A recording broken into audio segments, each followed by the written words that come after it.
बड़े बेआबरू होकर तेरे कूचे से हम निकले। वडोदरा महाराजा सयाजीराव યુનિવર્સિટીના વાઇસ ચાન્સેલર પર આ પંક્તિઓ સચોટ હવે બેસી રહી છે। મહારાજા સયાજીરાવ યુનિવર્સિટીના વાઇસ ચાન્સેલર લાયકાત વિના આટલા સમયથી વડોદરા મહારાજા સયાજીરાવ યુનિવર્સિટીમાં વાઇસ ચાન્સેલર તરીકે કામ કરી રહ્યા હતા। યુનિવર્સિટીના જ એક પ્રોફેસર સતીશ પાઠકે આ મામલે મુખ્ય પ્રધાન, વડાપ્રધાન, શિક્ષણ પ્રધાન સહિત હાઈકોર્ટમાં પણ એક અરજી કરી હતી। હાઈકોર્ટમાં આજે સુનાવણી હતી અને આ સુનાવણીના પહેલા જ vice chancellor doctor professor colonel રાજીનામું આપી દે છે કે પછી એમની પાસેથી રાજીનામું લઈ લેવાય છે। આ રાજીનામું લેવાનું પાછળનું કારણ સ્પષ્ટ છે કે ડોક્ટર પ્રોફેસર કર્નલ વિજય શ્રીવાસ્તવ કોર્ટમાં એ રજૂઆત ના કરી શક્યા કે પછી એ પુરાવા ના મૂકી શક્યા કે તેઓ વાઇસ ચાન્સેલરના પદ માટે લાયક છે। વાઇસ ચાન્સેલરની સામે એ જ યુનિવર્સિટીના પ્રોફેસર સતીશ પાઠક જ્યારે હાઈકોર્ટ સુધી જાય છે, હાઈકોર્ટમાં વારંવાર તારીખો પડે છે, ત્યારે જ ડોક્ટર પ્રોફેસર કર્નલ વિજય શ્રીવાસ્તવે રાજીનામું ધરી દેવાનું હતું, પરંતુ તેઓ જીદે ચડી ગયા। તેઓ કોઈનું સાંભળતા નથી કે કોઈનું કયું માનતા નથી। હવે વાઇસ ચાન્સેલર કે તો માની ગયા રાજીનામું આપવા માટે કે તો બળજબરીથી તેમની પાસેથી રાજીનામું લઈ લેવાયું છે। આ સંપૂર્ણ ઘટના પ્રકાશમાં કેવી રીતે આવી, કોને પિટિશન કરી? જે પિટિશન કરનાર છે એ છે સતીશ પાઠક, પ્રોફેસર સતીશ પાઠક। અમે થોડીક વાર પહેલા સતીશ પાઠક સાથે ટેલિફોનિક વાતચીત કરી છે। આવો સાંભળીએ પહેલા એ ટેલિફોનિક વાતચીત। સાહેબજી, આપનું ખૂબ ખૂબ સ્વાગત છે યુટીસી ન્યૂઝ ચેનલમાં। નમસ્તે સાહેબ, આજે જે વાઇસ ચાન્સેલર શ્રીએ જે રાજીનામું આપી દીધું છે કે પછી રાજીનામું લઈ લેવાયું છે, તમારા સુધી શું માહિતી છે? એમને રાજીનામું મૂક્યું એ હાઈકોર્ટના જે પ્રોસિડિંગનું લાઈવ સ્ટ્રીમિંગ થતું હતું એમાંથી જાણ્યું મેં, અને મારા અંદાજ મુજબ સરકારે એને રાજીનામું મૂકવા માટે પ્રેશરાઇઝ કર્યા હશે, કારણ કે જે પ્રકારે 3જી તારીખે હિયરિંગ યોજાયું હતું હાઈકોર્ટમાં એ જોતા ખુદ વીસી પાસે કે સરકાર પાસે એવું કશું હવે હતું નહીં કે જે એના બચાવમાં એ પોતે રજૂ કરી શકે, અને એના પરિણામ સ્વરૂપ એમની પાસે આ એકમાત્ર ઓપ્શન હતો, અને એ ન કરાવે તો એમાં સરકારનું પણ ઘણું ખરાબ દેખાય, કારણ કે છેલ્લા કેટલાક સમયથી જે રીતે ઘટનાક્રમ બની રહ્યો હતો એમાં સરકારની છબી આખી ખરડાતી હતી, અને એ જોતા સરકારે પણ આવો નિર્ણય લઈને અને ઉપરથી એવું કીધું હશે કે ભાઈ હવે આ સંસ્થા છોડી દે, બીજું કઈ રસ્તો જ નથી એ સિવાય। સાહેબ, એટલે એવું આપણે માની શકીએ કે આ રાજીનામા બાદ કે વાઇસ ચાન્સેલર લાયકાત વગર જ આટલા સમય સુધી કામ કરી રહ્યા હતા? હા, એ તો ઓલરેડી 3જા તારીખના હિયરિંગ વખતે પ્રૂવ થઈ ગયું, કારણ કે યુનિવર્સિટીના લોયર કે સરકાર તરફથી જે એમને એફિડેવિટમાં જે બધી વાતો મૂકી હતી એ લોજિકલી એવું પ્રૂવ થતી હતી કે ભાઈ એમાં કશું સત્ય હકીકત છે જ નહીં, એની પાસે એવો અનુભવ પૂર્તતા વાળો જે થવો જોઈએ યુજીસીના નોર્મ્સ પ્રમાણે એવો કોઈ અનુભવ એની પાસે છે નહીં। અંદર બધાએ ભેગા મેળાપીપણામાં એક જ પ્રકારનો એફિડેવિટમાં જવાબ લખ્યો હતો એ 26 વર્ષનો અનુભવ ધરાવે છે, તો એ વાતને લઈને એ 26 વર્ષનો અનુભવ ખુદ ચીફ જસ્ટિસ સુનિતા અગ્રવાલજીએ પણ એની ટકોર કરી અને ક્રિટિસાઇઝ કરતા હોય રીતે કે એ તો જન્મ્યા ત્યારથી એને અનુભવ ગણવાની શરૂઆત કરી દીધી એવું લાગે છે। તો એટલે એ અનુભવ પોતાનો પ્રોફેસરશીપનો જેને બતાવવા માંગે છે એ સંસ્થાઓ બધી પ્રાઇવેટ સંસ્થાઓ છે કે જ્યાં ગમે તેને એર અથવા ડીન કે આવી પોઝિશન આપી દેવામાં આવે છે, આવતી હોય સામાન્ય રીતે એમની જરૂરિયાત મુજબ, પણ એ યુજીસીના ધારાધોરણ મુજબની કોઈ પોઝિશન હોતી નથી, એટલે એમાં કઈ તથ્ય નહોતું એવું તે વખતે સાબિત થઈ ગયું, અને યુજીસીના નિયમોનો તાત્કાલિક અમલ કરવો એ દરેક રાજ્ય સરકારની ફરજ છે, દરેક યુનિવર્સિટીની ફરજ છે। એના માટે રાજ્ય સરકારે કઈ રોલ નિભાવવાનો હોતો નથી એવું પણ સ્પષ્ટ કરી દીધું હતું, એટલે આજના હિયરિંગ માટે એ કોઈ રીતે સુસજ્જ નહોતા એવું બહુ સ્પષ્ટ હતું 3જી તારીખના લાસ્ટ ટાઈમના હિયરિંગ પરથી. એટલે આજે એમણે રાજીનામું મૂકવા સિવાયનો કોઈ વિકલ્પ બચ્યો ન હોય એવો એમનો અનુભવ કરીને એવી તૈયારી સાથે જ આવ્યા હતા. પણ સાહેબ આટલું મોટું બ્લન્ડર આ જે થઈ ગયું કે એક બિન લાયકાત વાળા વ્યક્તિ મહારાજા સયાજીરાવ યુનિવર્સિટીના વાઇસ ચાન્સેલર પદ ભોગવી ગયા, તો કસૂરવાર સીધે સીધા કોને માનો છો તમે? આમાં કોની ભૂલ કહેવાય, સરકારની, યુજીસીની કે વડોદરા મહારાજા સયાજીરાવ યુનિવર્સિટીની?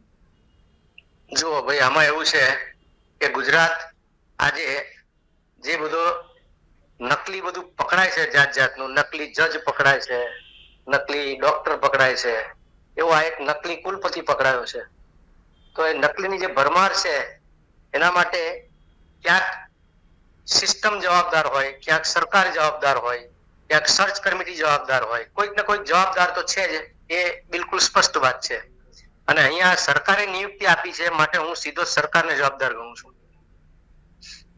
સાહેબ, તમે અગાઉના એક ઇન્ટરવ્યુમાં એટલા સુધી કીધું હતું કે આ ગેરલાયક છે અને આની પર એફઆઈઆર થવી જોઈએ, તો આજે જ્યારે એમને રાજીનામું ધરી દીધું છે તો આપ હવે એમની સામે એફઆઈઆર થાય કે પછી એમને જેટલો બી જે ભોગવ્યું છે, જે નાણાં લીધા છે પરત કરવામાં આવે, એવી કોઈ ડિમાન્ડ કરશો?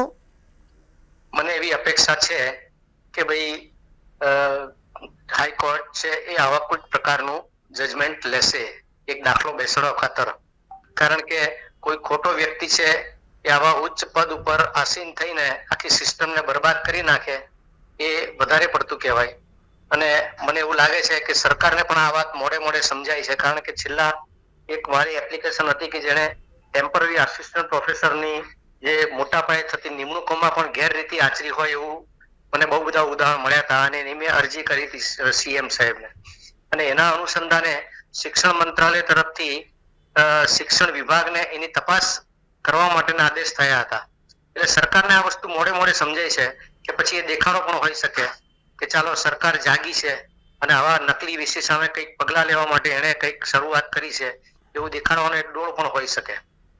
સાહેબ, તમે જેમ કીધું કે સરકાર કસૂરવાર છે, તો વડોદરામાં રહેતા સરકારના જે પ્રતિનિધિઓ છે, ધારાસભ્યો છે, સાંસદ છે, એમની કેટલી જવાબદારી કહેવાય?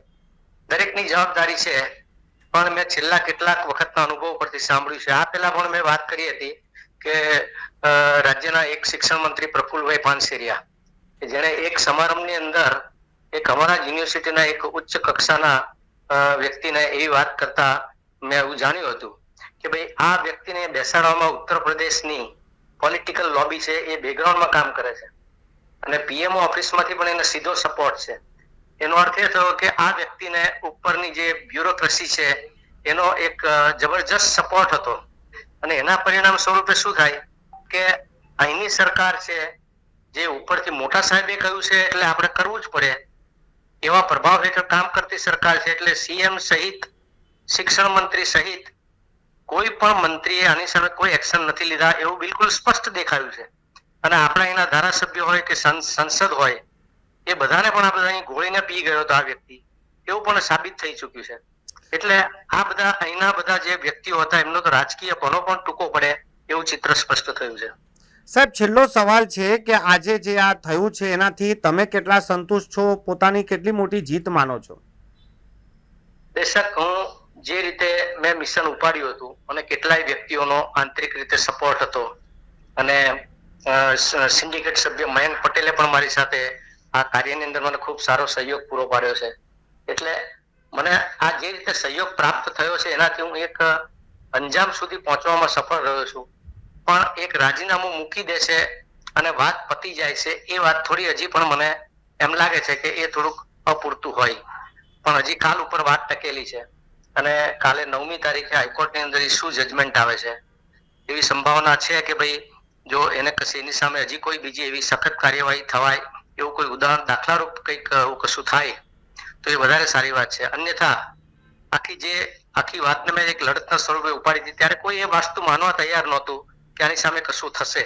કારણ કે સરકારે એને નિયુક્તિ આપેલી છે એટલે એની સામે ક્યારેય કશું થશે નહીં અને તારીખો ઉપર તારીખો જશે, એની ટર્મ પૂરી થઈ જશે અને અહીંથી કાં તો સેકન્ડ ટર્મ પણ લેશે કારણ કે એનો પ્રભાવ એટલો છે.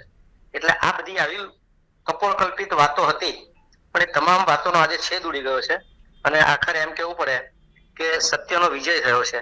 એટલે જે મેં મારી વાતથી શરૂઆત કરી હતી કે સત્યમેવ જયતે, એટલે એ જ વાત સાથે પણ હું અહીંયા હજી કહી શકું કે સત્યની જીત છે એ કોઈ એવા યુગની મોહતાજ નથી હોતી, કલયુગ હોય કે સતયુગ હોય, પણ સત્યનો વિજય થાય જ છે, એ હકીકત છે. ખૂબ ખૂબ આભાર સાહેબ અમારી સાથે ચર્ચા કરવા માટે, અને તમને અભિનંદન કે તમે આટલી મોટી લડત લડી અને આજે એનું પરિણામ પણ એક સારું એવું આવ્યું છે. જી, થેન્ક યુ સો મચ. આપ મીડિયા કર્મીઓ સૌનો પણ હું આભાર વ્યક્ત કરું છું, કારણ કે જ્યારે જ્યારે જરૂર પડી ત્યારે એમણે યુનિવર્સિટીને પોતાની ગણીને એના પ્રશ્નોને ઉજાગર કરવા માટે અને વાચા આપવા માટે આપ બધા જ તત્પર રહ્યા છો. ધન્યવાદ. આપે જોયું કે સતીશ પાઠક સ્પષ્ટ કહી રહ્યા છે કે આના પહેલેની સુનાવણીમાં જ એ નક્કી થઈ ગયું હતું કે ડોક્ટર પ્રોફેસર કર્નલ વિજય શ્રીવાસ્તવ પાસે એટલો અનુભવ નથી, એ લાયકાત નથી કે તેઓ વાઇસ ચાન્સેલરનું પદ ભોગવી શકે. પરંતુ વાઇસ ચાન્સેલરની પાછળ કોઈ વગદાર વ્યક્તિનો હાથ હતો, તેથી તેઓ મહારાજા સયાજીરાવ યુનિવર્સિટી જેવી વિશ્વવિખ્યાત યુનિવર્સિટીના વાઇસ ચાન્સેલર બનીને રહ્યા, આટલો સમય બનીને રહ્યા. ડોક્ટર પ્રોફેસર કર્નલ વિજય શ્રીવાસ્તવે જે રીતે મહારાજા સયાજીરાવ યુનિવર્સિટીમાં પોતાનો સમય ગાળ્યો છે, કહેવાય કે તેમને શાસન કર્યું છે. ખરેખર તેઓ એક શાસક કરતા હતા. તેમને યુનિવર્સિટીની હેડ ઓફિસને કિલ્લેબંધી કરી દીધી હતી, એમની સિક્યુરિટી હતી, એમના બોડીગાર્ડ હતા, એમને કોઈ મળી ના શકે. વાઇસ ચાન્સેલર એક છુઈ મુઈની જેમ રહેતા હતા કે કોઈ તેમને અડકી ના શકે, કોઈ તેમને પૂછી ના શકે, એ કોઈનો જવાબ ના આપે. વાઇસ ચાન્સેલરની જે પ્રકારે ફજીહત થઈ છે, એમની પાસે રાજીનામું લીધું કે લેવડાયું એ અલગ વાત છે, પરંતુ વાત એટલાથી નથી અટકતી. હવે સતીશ પાઠકનું કહેવું છે કે સર્ચ કમિટી જે હતી એ કસૂરવાર છે, રાજ્ય સરકાર પણ કસૂરવાર છે કે આવા ગેરલાયક વ્યક્તિને આટલી મોટો પદ કેવી રીતે આપી દેવાય. વડોદરાના જે સરકારના પ્રતિનિધિ છે, વડોદરાના જે ધારાસભ્યો છે, વડોદરાના જે સાંસદ છે, તેઓ શું કરી રહ્યા હતા? વડોદરાની મહારાજા સયાજીરાવ યુનિવર્સિટીમાં વડોદરાના જ બાળકો સૌથી વધુ અભ્યાસ કરે છે, ત્યારે એમના અભ્યાસને દાવ પર મૂકીને એક એવા વ્યક્તિને એટલી ગરિમાપૂર્ણ મોટી પોસ્ટ આપી દેવી, અને એની કોઈ લાયકાત જ ના હોય. એમનો જે ક્રાઇટેરિયા છે કે ભાઈ 10 વર્ષનો અનુભવ હોવો જોઈએ, એમનો અનુભવ જ નથી. જે અનુભવની વાત હાઈકોર્ટમાં ડોક્ટર પ્રોફેસર કર્નલ વિજય શ્રીવાસ્તવે કરી, 26 વર્ષનો અનુભવ છે. આ 26 વર્ષના અનુભવની વાત સાંભળીને હાઈકોર્ટના જજ પણ એક ટિપ્પણી કરી બેઠા. જજે કીધું કે જન્મથી જ તમારો અનુભવ ગણી લીધો છે. આ પ્રકારની ઘટનાઓ હાઈકોર્ટમાં થઈ છે. ડોક્ટર વિજય શ્રીવાસ્તવ જ્યારથી વડોદરાના વાઇસ ચાન્સેલર બન્યા, એટલે યુનિવર્સિટીના, ત્યારથી જ તેઓ વિવાદોમાં રહ્યા છે.